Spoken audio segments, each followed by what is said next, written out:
May gagawin na naman ako isang Huawei Y6. Ito guys. Ang problem nito ay patay. So dito papakita ko na naman kung paano natin gagawin. So unang-una, titest muna natin kung ano yung sira. Ayan, number 00 yung count.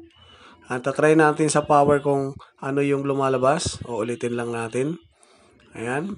Dito natin malalaman kung nagtutuloy yung power o hindi. Ayan, hindi siya nagtutuloy. Ulit. 103 pinakasagad niya pero hindi tumutuloy, talagang ayaw mag-power. So ngayon dito ay babakbakin natin yung CPU niya. So tatry natin kung magagawa ba natin, subukan natin gawin kung magagawa natin dahil hindi talaga siya nagpa-power. Ngayon ang gagawin ko ay tatanggalin natin yung pinaka CPU tapos i-re-reball natin. Try natin kung ma-power on ba natin ito. Yan. Tatakpan muna natin yung mga gilid-gilid nito para hindi natin mahagip yung kahit anong pyesa. So, bakit natin tinatakpan to guys? Kasi ang pinaka-importante, ang mga motherboard kasi ay maninipis ang motherboard. Pag gumamit tayo ng malakas na heater na 350, tapos nasasagi natin yung bawat gilid, malaki yung awang, mas malaki ang chance na masira yung motherboard. Kaya ang ginagawa natin, bakit natin tinatakpan? Para magiging safe, hindi aangat, hindi lulubo ang isang motherboard. So tatanggalin muna natin yung pinaka glue dahil may glue siya. Gumamit tayo ng 350 na temperature. Ayan. Susubukan natin guys kung mapapagana ba natin dahil dead boot ang unit na to. Ayaw mag-power. So tatry natin tong baklasin kung mapapagana ba natin dahil sa yung supply niya hindi nagtutuloy, hanggang 103 lang pinakasagad, tapos hindi na siya nagpa-power.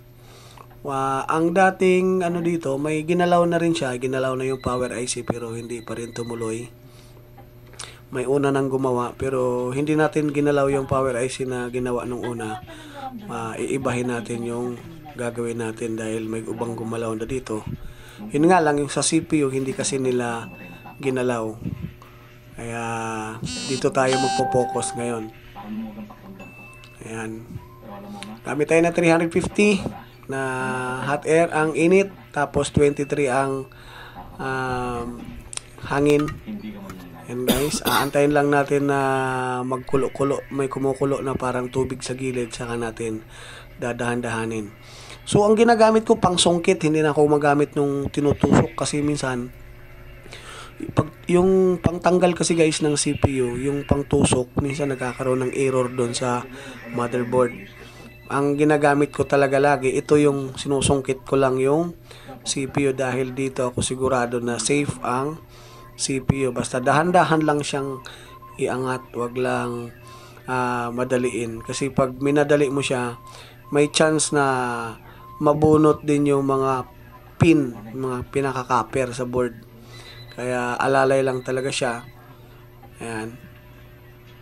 Hanggang sa lumambot ng lumambot, dahan-dahan mo rin siyang iaangat. Ayan. Ayan. Ang gamit nating hot air ay yung quick. Ayan. Yung gamit ko dito na solderin guys, gagamitin natin is 300 degrees yung solderin na gamit natin. T12 yung gamit kong solderin. Ayan. 300 degrees lang yung ginamit natin dito. Ayan. Maingat dapat tayo dito sa pagtanggal ng mga lid dahil pag sinubrahan mo ng diin yung panghinang mo sa board, matatanggal yung mga pin out nito. So, dagdag sira ulit yun guys. Ayan. Yung ibang nagtatanong guys, bakit hindi ako nakaka-reply sa sa mga comment section. Mga nagtatanong, pasensya na kayo guys kasi marami talaga akong ginagawa. Medyo mahirap yung mga ginagawa natin kaya hindi tayo kaagad-agad nakaka-reply. Kung mayroon akong contact number laging iniiwan dyan para madali nyo akong makausap, text lang po kayo kung di kayo makakatawag sa akin. Hindi ako makontak, text lang po para makita ko pagkatapos natin ng trabaho. At ayan, dinadahan-dahan lang natin talaga guys para sigurado. Kasi pag yung sobrang diin ng panghinang mo, may chance na pwede tayo matanggalan ng mga pin out. Ayan.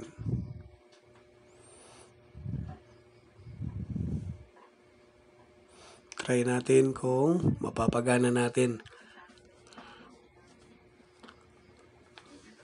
Yan. Revolve natin, pangalawang patong lang. Dalawang patong lang gagawin natin dito. So, pag mga ganitong sip-sip, gumagamit tayo ng 183 na soldering paste lang. Hindi ako gumagamit ng 217 pag medyo malapad ng kaunti kasi mahirap na pakapitin. Ayan. 183 lang, standard. Ayan, patungan pa natin ng isa. Ayan. Ayun.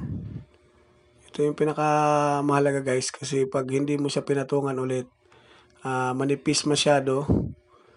Kailangan katamtaman lang yung laki, katamtaman yung kapal niya. Ayan.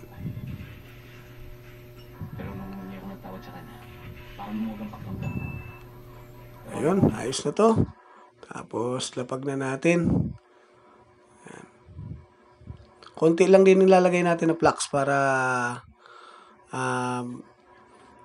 hindi siya gagalaw. Sa starting lang naman yung naglalagay tayo ng kaunti. Pero pag kumapit na yan, magdadagdag na tayo ng flux para lahat siya matamaan ng flux para lalambot ng sabay-sabay. Pag lumambot ng sabay-sabay, sabay-sabay din yung kakapit dun sa may motherboard.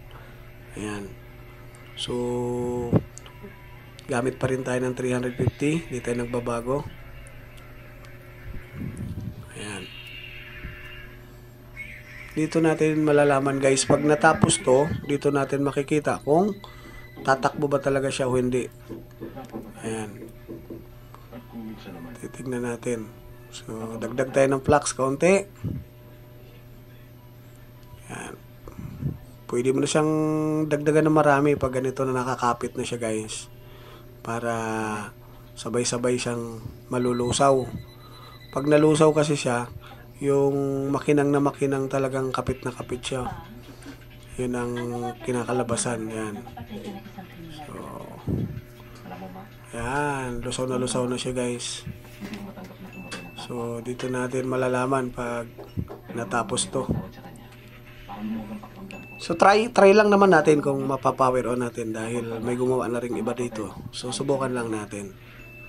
Ayan. Ayan. Okay na to.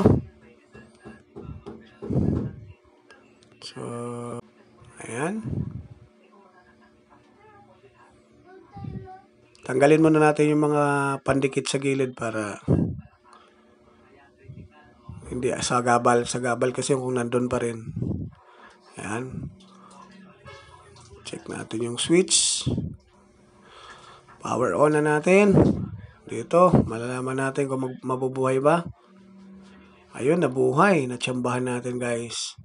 So, yun lang ginawa natin. Ang nirebol lang natin yung CPU dahil ayaw mag-power on. So, kay Boss Lawrence de los ayan. Kay Boss Lawrence pala ito. I hope na makita ninyo sir. So, kung bago ka man sa channel ko, mag-like na lang at saka mag-subscribe para lagi kayo ma-update sa mga bagong upload natin. Maraming salamat. See you in the next video ulit guys. Thank you.